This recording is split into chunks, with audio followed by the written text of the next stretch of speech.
Bismillahirrahmanirrahim. Assalamualaikum warahmatullahi wabarakatuh. Alhamdulillahi rabbil alamin. Hamdan katsiran thayyiban barakan fi. Alhamdulillah, kita bertemu kembali dalam kelas tartilan Tahsin Rabu Tilawah Audio Note. Kita awali dengan membaca doa terlebih dahulu. Rabbi zidni ilma warzuqni fahma. Ya Allah, tambahkanlah aku ilmu dan berilah aku pemahaman. Amin.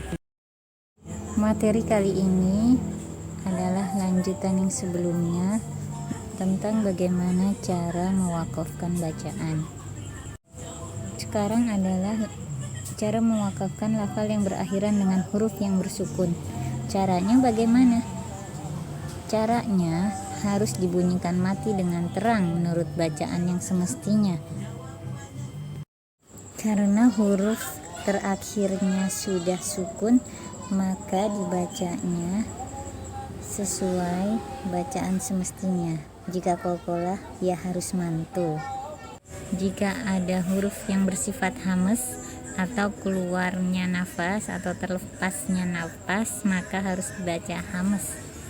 Kemudian jika ada yang bersifat tafkhim, maka juga harus dibaca tafkhim, tebal. Sebaliknya, jika ada yang bersifat tarkik, maka harus dibaca tipis.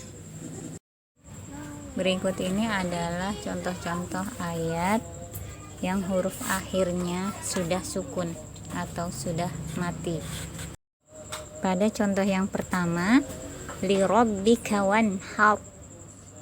Contoh ayat ini adalah ro-nya sukun bersifat tafkhim, karena sebelum ro sukun ada fathah, maka harus dibaca tebal. Kemudian pada contoh yang kedua, lam yalid wa lam yulad. Dal sukun, waqafnya adalah mantul karena huruf qalqalah. Kemudian contoh yang ketiga, fahaddits.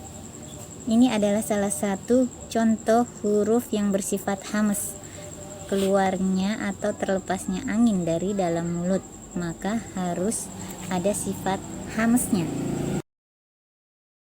Setoran kali ini adalah surat Al-Ikhlas ayat 3.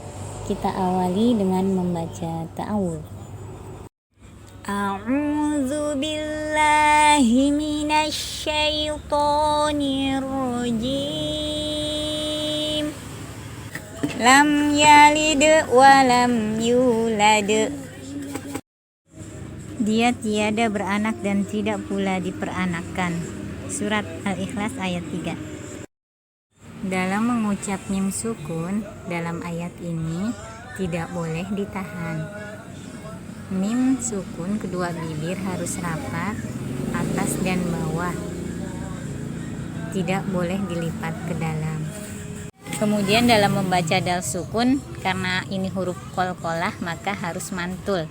Lam yalid, dal sukunnya mantul jadi yalid, lam yalid.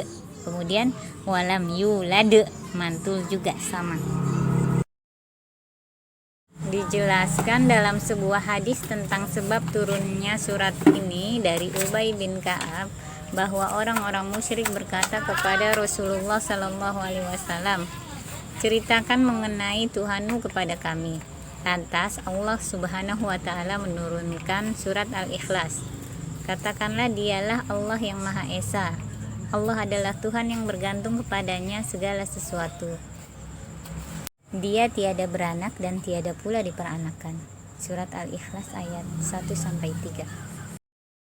Karena sesuatu yang dilahirkan pastilah akan mati, dan yang mati akan mewariskan. Sesungguhnya Allah Ta'ala tidak akan mati dan mewariskan. Kemudian di surat Al-Ikhlas ayat 4-nya, dan tidak ada seorang pun yang setara dengan Allah.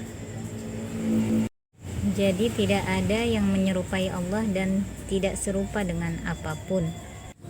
Baiklah, itu saja yang bisa saya sampaikan. Mohon maaf atas segala kekurangan. Wabillahi taufik wal hidayah. Wassalamualaikum warahmatullahi wabarakatuh.